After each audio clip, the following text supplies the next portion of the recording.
বেঁধেছে আমার স্মরণদিন। সে কি বেদনার মতো বেজেছে আবার হারানো দিন। আমি নিরালায় বসে বেঁধেছি আমার স্মরণদিন।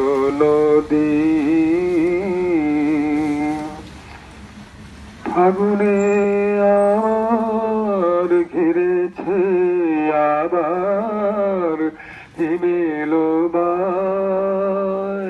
আলোর পেছনে লুকানো ছায়া মায়া জড়ায়।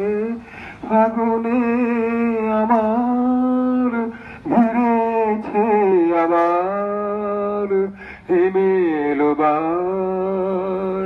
আলোর পেছনে লুকানো ছায়া মায়া জড়ায়।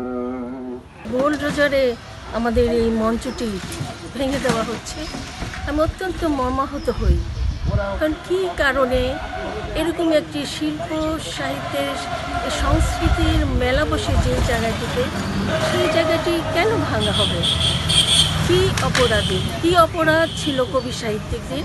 সেটি কি বিচার করা যেত না?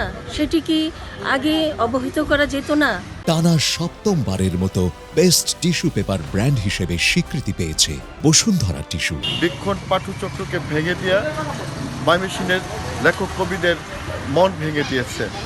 প্রশাসনের এই বিকল্প চিন্তার, বিচ্ছিন্ন চিন্তার ভাবনাকে সুচিন্তায় এনে আবার পুনরায় আমাদের এই বৃক্ষণ মঞ্চটি গড়ে দেওয়া হোক। শিল্প সাহিত্য সংস্কৃতির মঞ্চ ভাঙবেন না এবং এই অঞ্চলের ইতিহাস সম্পর্কে জানবেন এবং এই অঞ্চলের সাহিত্যিকরা, কবিরা কোথায় বসে, তারা কিভাবে দেশের জন্য কথা বলে, কোথায় তারা কাজ করে, তারা আপনারা জানবেন। এবং অবশ্যই প্রশাসনকে মাথায় রাখতে হবে, ইট পাথর কাঠ দিয়ে বিল্ডিং বানানো যায়, সংস্কৃতি তৈরি করা যায় না।